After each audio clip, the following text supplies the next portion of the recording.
The owners of the club, the Glazers, they don't care about the club. I think it's a special game for everybody. Maybe the biggest two teams in England, history-wise. This rivalry might be over 130 years old, but every time these two step onto the pitch, it always feels like something new is going to happen. The Cop versus the Stretford End, Busby's Babes versus Shankly's Boys, the Scousers versus the Mancunians. Liverpool versus Manchester United is steeped in history, but on a closer look, there's only one red team that truly comes out on top. This Sunday, Liverpool and Manchester United will do battle in the North West Derby for the 214th time. And while statistically speaking, Manchester United might have had more wins, with 83 to Liverpool's 71, in recent times, there's only been one true force at the top. In March 2023, Manchester United suffered their joint biggest ever defeat in the Premier League at the hands of Liverpool, 7-0. Now, what makes this even more interesting is that season, United finished above Liverpool, and they still got beat like that. Shows that even when the Reds were off the pedal a bit, they were still more than capable of doing the job over United. Truth is, Liverpool had been on a roll before that. A season back in 2022, the scoreline showed just how dominant they were. 4-0 at Anfield was great, but the earlier meeting in October, 5-0. Liverpool had gone to Old Trafford and beaten Manchester United 5-0 with Sir Alex Ferguson watching on. A true indicator of just how much the tide has shifted in the North West Derby. Go back another season, Liverpool had considerably performed below expectations after winning the league in 2019-2020. By 2020-21, they were struggling to qualify for the Champions League and needed to beat United at Old Trafford to stand any chance of qualification. The scoreline? A 3-0 Liverpool win at Old Trafford. The recent records show now that Liverpool owns this fixture. United may have sprung up a couple of surprise results in recent years, but on the whole, Liverpool always comes into this one as favourites now. The Reds have got a better team and a better squad. Heck, even a couple of months back in pre-season, United still got beat 3-0. Hold on a bit, before I get into the juicy stuff, and trust me, it's a lot. Just in case you haven't subscribed to Matchday 365, all you have to do is hit that button down below. It's that simple. Since United last won the league in 2013, they finished above Liverpool as many times as the Reds have finished above them. And on a closer examination, there's more to it. In the same span, Liverpool has recorded a Champions League success, a Premier League title, the Club World Cup, FA Cup and Carabao Cup. Manchester United, on the other hand, can only boast of FA Cup success, a Europa League title and League Cup titles. Heck, Manchester United have even changed managers more times than they've won trophies. Between 2015 to date, Liverpool has had two permanent managers, Jurgen Klopp and Arne Slot currently.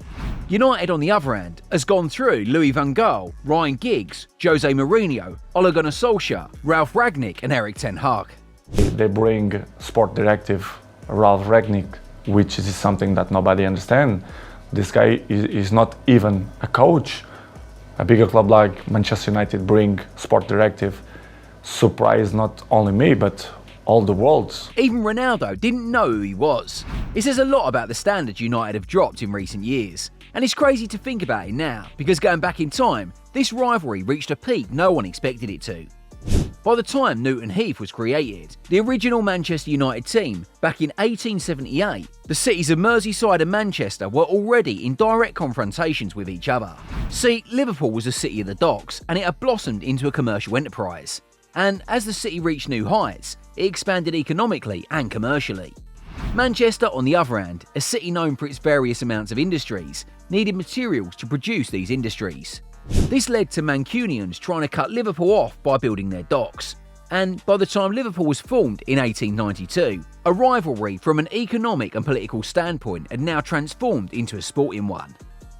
The first time these two met was in 1894, and the situation back then set a tone that would continue as a norm for years to come. Manchester United, or Newton Heath as they were called back then, lost 2-0 to the champions of the second division, Liverpool. In fact, the first time the old United team got a competitive victory over Liverpool was in 1915, and even this had a lot of controversy behind it. United won the game 2-0, but on a closer deep dive, investigations showed traces of match fixing on both sides to give United a win that allowed them to escape relegation. Liverpool had been doing them a favour from way back. Perhaps, guys, the most significant point of the early history between Liverpool and United wasn't exactly the players on the pitch, but the men beside it, the dugout. The Busby Babes represented a period of early Manchester United success. Sir Matt Busby had created a Manchester United team that was quite simply head and shoulders above the rest. 2 league titles with a squad size of an average age of 22. United was flying the flag for English football in Europe too. The whole point of this is to expose a secret I'd bet many United fans, and even some Liverpool fans, didn't know too. United's Busby Babes were coined from the management of Matt Busby at United.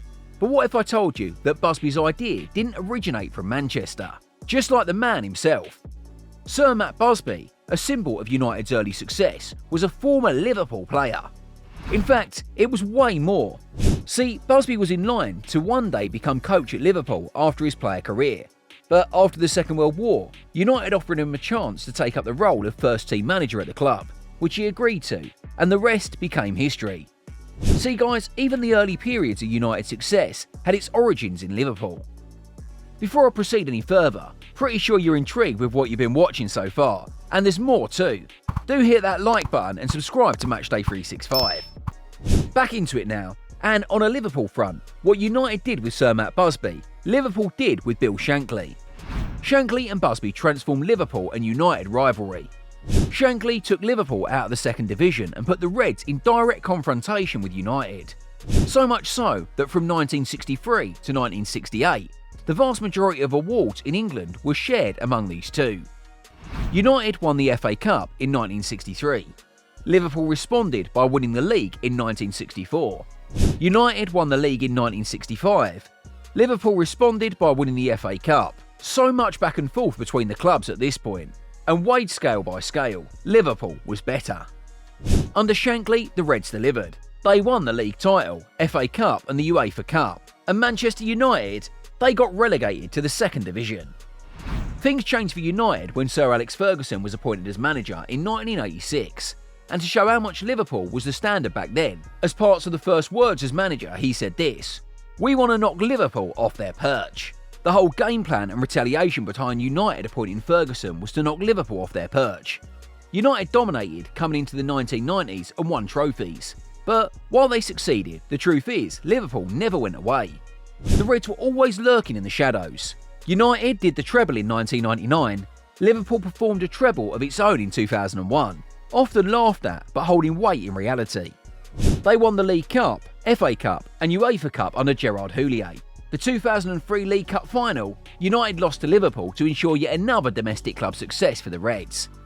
As I touched on earlier, the period from 2003 to 2013 was a relatively successful one for United. They won multiple trophies including the Premier League, Champions League and FA Cup. The scope changed again in 2010. Liverpool was now regarded as sleeping giants at this point, but they were on the rise. The Fenway Sports Group, or the FSG, led by Michael Henry, took over the club, and they'd mapped out a road to success. It took a while to get going, passing through managers like Roy Hodgson and Brendan Rodgers, but the arrival of Jurgen Klopp signalled a turn in Liverpool's fortunes. Post-Ferguson now, and while Liverpool was on the rise, United was slacking. The quality of football Liverpool played under Jurgen Klopp was beautiful to watch, and with Klopp at the helm, Liverpool almost always seemed to get a result against United. Out of the 21 times he faced them, he won 7, drew 9 and lost 5. If the Reds didn't win, they more often than not did not lose. Lastly, in terms of the general managers of both teams, Liverpool, since the FSG takeover, has been miles ahead. When the FSG completed the takeover in 2010, Liverpool was over $100 million behind United in terms of revenue. Fast forward to present day and the gap is a lot closer now. Figures around $40 to $55 million.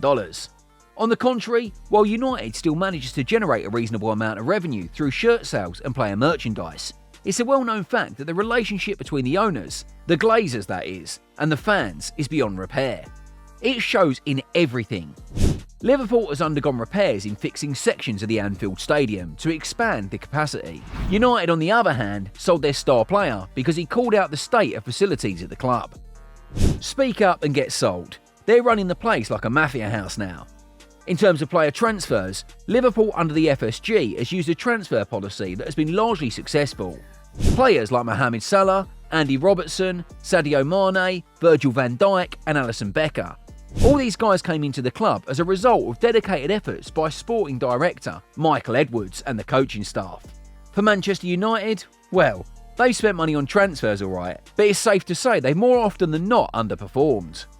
There you have it, guys. While United and Liverpool have a lot of similarities dating back to their early beginnings, placed on a side-by-side scale, Liverpool edges it.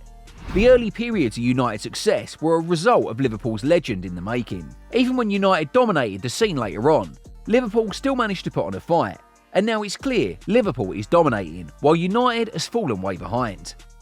Under Arne Slot, Liverpool is bound to become a work in progress, but even with that, the opening 2 games of the season suggest they could still put up a fight for major honours at the end, with 2 wins and 2 clean sheets to boot. United, on the other hand, have been classic Manchester United under Erik ten Hag. They've scraped a 1-0 win over Fulham on the opening day, then lost to Brighton away from home a week later. Think United is a better team than Liverpool? Let us know in the comments below, and while you're at it, don't forget to hit that subscribe button to Matchday 365 so you don't miss out on exclusive content.